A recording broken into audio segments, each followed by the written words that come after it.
मार्ग और सच्ची भावना, लेकिन अच्छा स्वभाव, अच्छी समझ आध्यात्मिक जीवन में हमेशा साथ देती है।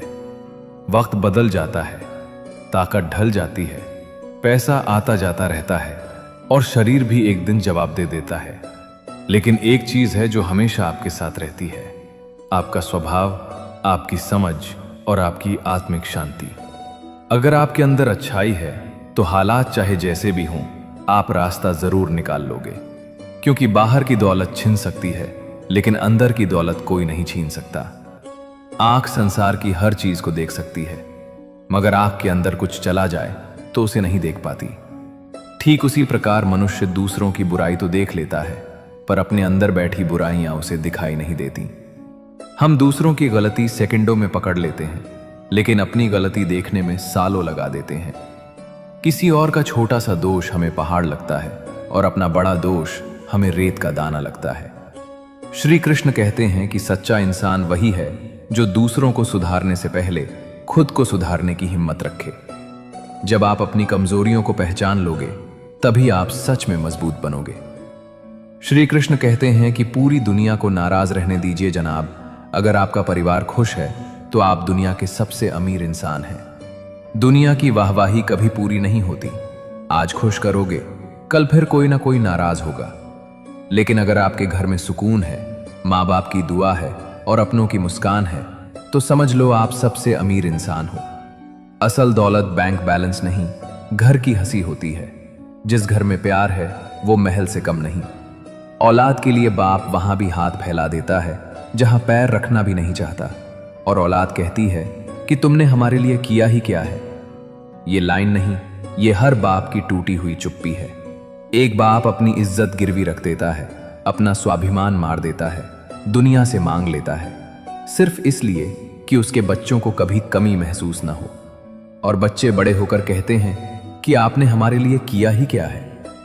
जिस दिन एक औलाद को अपने बाप के संघर्ष दिखने लगते हैं, उस दिन वो बच्चा नहीं रहता, उस दिन वो इंसान बन जाता है। माली बनकर संभालो। मालिक हुक्म देता है, डर से चलाता है, जबरदस्ती मनवाता है, लेकिन माली क्या करता है? वो हर पौधे को अलग पानी देता है, हर पौधे को अलग धूप देता है, कमजोर को ज्यादा सहारा देता है और कांटों वाले पौधे को भी प्यार से सींचता है। इसलिए कहा गया है कि जिस बगिया का माली अच्छा होता है, वहां हर फूल महकता है। मतलब जिस घर में समझ, प्यार और धैर्य होता है, वहां बच्चे बिगड़ते नहीं, वहां रिश्ते टूटते नहीं, वहां लोग बाहर से टूटकर भी घर आकर फिर से जीने की ताकत पा लेते हैं। श्री कृष्ण कहते हैं कि कोई नहीं किसी का यहां, सबको फायदे की लगी बीमारी है। स्वार्थ से चल रही ये दुनिया सब मतलब की रिश्तेदारी है। आज की दुनिया में ज्यादातर रिश्ते भावना से नहीं, जरूरत से चल रहे हैं। जब तक आप किसी के काम आ रहे हों, तब तक आप बहुत अपने हो, और जिस दिन आपकी जरूरत खत्म, उसी दिन रिश्ता भी धीरे धीरे ठंडा पड़ने लगता है। इंसान अब रिश्ते दिल से नहीं, दिमाग से निभाने लगा है। किससे दोस्ती करनी है ये इस पर निर्भर करता है कि उससे क्या फायदा मिलेगा। किससे दूरी बनानी है ये इस पर कि उससे अब कोई काम नहीं बचा। यही वो फायदे की बीमारी है जिसने इंसान को इंसान से दूर कर दिया है। दुनिया स्वार्थ के इंजन पर चल रही है और रिश्ते बस उसके डिब्बे बन गए हैं। सांप के दांत में, बिच्छू के डंक में और इंसान के मन में कितना जहर भरा है ये बता पाना बहुत मुश्किल है। सांप का जहर दिखता है, बिच्छू का डंक दिखता है, उनसे बचा जा सकता है, लेकिन इंसान के मन में भरा जहर दिखता नहीं। कोई आपके सामने मीठा बोलेगा, मुस्कुराएगा, आपकी तारीफ करेगा और पीछे आपकी बुराई, जलन, साजिश सब करेगा। यही सबसे खतरनाक जहर है जो शरीर को नहीं, आत्मा को मारता है, क्योंकि इससे इंसान भरोसा करना ही भूल जाता है। अगर कृष्णा वंदन के विचार आपके मन को छू रहे हों तो चैनल को सब्सक्राइब करके हमारे साथ जुड़े रहें। तो चलिए अब आगे बढ़ते हैं। श्री कृष्ण कहते हैं कि धोखा खा लेना, लेकिन कभी किसी को धोखा मत देना, क्योंकि धोखा खाने वाला इंसान एक दिन संभल जाता है, लेकिन धोखा देने वाला इंसान एक दिन सब कुछ खो देता है। जो धोखा खाता है वो टूटता है, रोता है, बिखरता है, लेकिन एक दिन संभल भी जाता है। वो मजबूत बन जाता है, समझदार बन जाता है, दुनिया को पहचान लेता है। लेकिन जो धोखा देता है वो बाहर से चाहे जीत गया लगे, लेकिन अंदर से मर जाता है। उसका भरोसा खत्म हो जाता है, उसकी इज्जत खत्म हो जाती है और धीरे धीरे उसके अपने लोग भी खत्म हो जाते हैं। कुदरत का हिसाब बहुत सटीक है। आज नहीं तो कल धोखा देने वाला सब कुछ खो देता है। इंसान बनकर जियो, फायदे की नहीं फितरत की सोचो।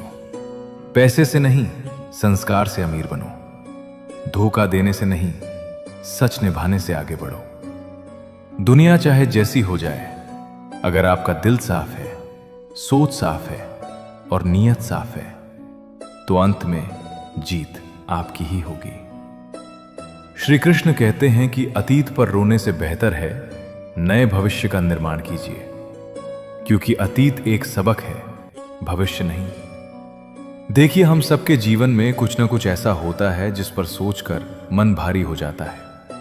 कोई रिश्ता टूट गया, कोई मौका हाथ से निकल गया, कोई गलत फैसला हो गया। लेकिन सच ये है कि जो बीत गया वो लौट कर नहीं आता। आप चाहे जितना रो लो, पछता लो, खुद को दोष दो, अतीत बदलने वाला नहीं है। अतीत को अपनी सजा मत बनाइए, उसे अपना गुरु बनाइए। जो हुआ वो आपको सिखाने के लिए हुआ। अब सवाल ये नहीं है कि मेरे साथ ऐसा क्यों हुआ, सवाल ये है कि अब मैं इससे सीखकर आगे क्या बेहतर कर सकता हूं। जब आप हर दिन बीते कल में जीते रहते हैं तो आज और कल दोनों हाथ से निकल जाते हैं। इसलिए आंसू पोंछिए, गहरी सांस लीजिए और खुद से कहिए, जो हुआ सो हुआ, अब मैं अपने भविष्य को अपने हाथों से बेहतर बनाऊंगा। जिस इंसान को कभी अपनी गलती पर पछतावा ना हो, तो समझ लीजिए गलती उसकी नहीं है, आपकी है, जो आप उसे पहचान नहीं पाए। कोई भी इंसान पूरी तरह सही नहीं होता। हम सबसे कभी ना कभी गलती होती है। लेकिन जो इंसान अपनी गलती मान ही नहीं सकता, जिसे कभी पछतावा नहीं होता, वो इंसान सुधरने वाला नहीं है। अगर आप बार बार किसी ऐसे इंसान को माफ करते जा रहे हैं जो हर बार आपको ही गलत ठहराता है, जो कभी नहीं कहता कि हां मुझसे गलती हो गई, तो समस्या सिर्फ उसकी नहीं रह जाती, फिर समस्या आपकी बन जाती है, क्योंकि आप गलत इंसान से सही व्यवहार की उम्मीद कर रहे हैं। हर किसी को दिल में जगह देने से पहले देखिए कि क्या उसमें पछतावे की क्षमता है या नहीं, क्योंकि जहां पछतावा नहीं होता वहां सुधार भी नहीं होता। श्री कृष्ण कहते हैं कि जिस मनुष्य के पास कोई अच्छा गुण नहीं होता, वो दूसरों में कमियां निकालकर खुद को महान बनाने की कोशिश करता है। आपने गौर किया होगा, जो लोग खुद भीतर से खोखले होते हैं, वे हमेशा दूसरों की बुराई करने में सबसे आगे रहते हैं। किसी के कपड़ों पर ताना, किसी की मेहनत पर शक, किसी के चरित्र पर उंगली, ये सब वही लोग करते हैं जिनके पास खुद दिखाने के लिए कुछ नहीं होता। असल में ये लोग दूसरों को नीचा दिखाकर अपने मन का दर्द छुपाते हैं, क्योंकि जब खुद कुछ बन नहीं पाते तो दूसरों को गिराकर खुद को बड़ा महसूस करने लगते हैं। जो सच में महान होता है वो दूसरों को गिराता नहीं, उठाता है। वो दूसरों की अच्छाई देखकर जलता नहीं, प्रेरणा लेता है। मैंने 3 लोगों को हमेशा परेशान देखा है: मददगार, वफादार और दिल के साफ। जो इंसान जरूरत पड़ने पर सबकी मदद करता है, वही सबसे ज्यादा इस्तेमाल किया जाता है। जो वफादार होता है, उसी को सबसे ज्यादा धोखा मिलता है। जो दिल से साफ होता है, उसी को दुनिया सबसे ज्यादा मूर्ख समझती है। और जो दोगले होते हैं, चापलूस होते हैं, जो मीठी मीठी बातें करके काम निकलवा लेते हैं, वे हर जगह फिट दिखते हैं, हर जगह सफल दिखते हैं। लेकिन याद रखिए, मददगार, वफादार और दिल के साफ लोग भले आज परेशान हों, पर इन्हीं लोगों की दुआएं ऊपर तक जाती हैं और दोगुनों की कामयाबी अक्सर बहुत महंगी कीमत पर आती है।